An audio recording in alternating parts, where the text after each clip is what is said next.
जब तारा को वाली की मृत्यु का समाचार मिला तो वह अत्यंत उद्विग्न हो गई और रोती हुई उस स्थान पर आई जहां वाली का शव पड़ा था।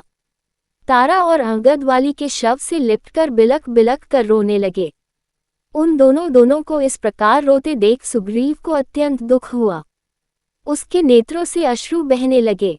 तारा वाली से लिपटकर विलाप कर रही थी, हे आर्यपुत्र, आप जैसे पराक्रमी वीर की राम ने छिपकर हत्या करके अत्यंत निंदनीय कर्म किया है।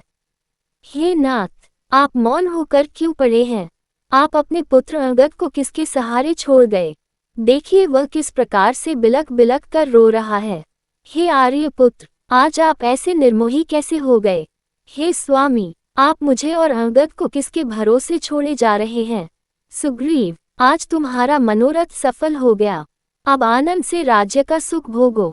आज मेरे पास पुत्र ऐश्वर्य सब कुछ होते हुए भी मैं विधवा के नाम से पुकारी जाकर संसार में तिरस्कृत जीवन व्यतीत करूंगी।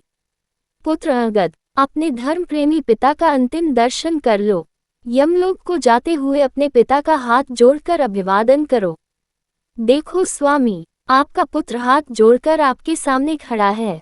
उसे आशीर्वाद क्यों नहीं देते? आज आपने इस युद्धरूपी यज्ञ में मेरे बिना कैसे भाग लिया? बिना अर्धांगिनी के तो कोई यज्ञ पूरा नहीं होता। इस प्रकार तारा नाना प्रकार से विलाप करने लगी। वाली के वानर सरदारों ने बड़ी कठिनाई से उसे शव से अलग किया। धनुष धारण किए राम को देखकर तारा उनके पास आकर बोली, हे अमल कमल दलोचन राम, आप वीर, तेजस्वी, धर्मात्मा और महान दानवीर हैं। मैं आपसे एक दान मांगती हूँ। जिस बाण से आपने मेरे पति के प्राण लिए हैं उसी बाण से मेरे प्राण भी हर लीजिए ताकि मैं मरकर अपने पति के पास पहुँच जाऊं। मेरे पतिदेव स्वर्ग में मेरी प्रतीक्षा कर रहे होंगे। तारा के मर्मस्पर्शी शब्दों को सुनकर रामचंद्र बोले, तारा, तेरा इस प्रकार शोक और विलाप करना व्यर्थ है। सारा संसार परमात्मा के द्वारा बनाए गए विधान के अनुसार चलता है। विधाता की ऐसी ही इच्छा थी, ये सोचकर तुम धैर्य धारण करो।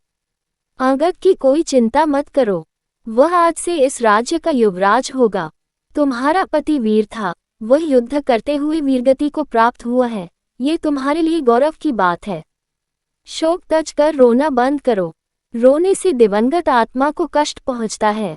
इस प्रकार राम ने तारा को अनेक प्रकार से धैर्य बंधाया। फिर वे सुग्रीव से बोले, हे वीर, तारा और अंगद को साथ ले जाकर अब तुम वाली के अंतिम संस्कार की तैयारी करो। अंगद, तुम इस संस्कार के लिए घृत, चंदन आदि ले आओ।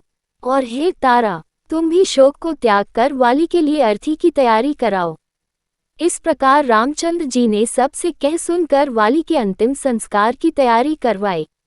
वाली की शवयात्रा में बड़े बड़े योद्धा और किष्किंधा निवासी रोते कलपते शमशान घाट पहुंचे। स्त्रियों के करुणाजनक विलाप से संपूर्ण वातावरण शोकाकुल प्रतीत हो रही थी। नदी के तट पर जब चिता बनाकर वाली का शव उस पर रखा गया तो संपूर्ण वातावरण एक बार फिर करुण चीत्कार से गूंज उठा। तारा पुनः वाली के शव से लिपट गई। वह चिता पर ही उससे लिपटकर विलाप किए जा रही थी। बड़ी कठिनाई से उसे को वाली के शव से पृथक किया गया। अंत में अंगद ने चिता को अग्नि दी।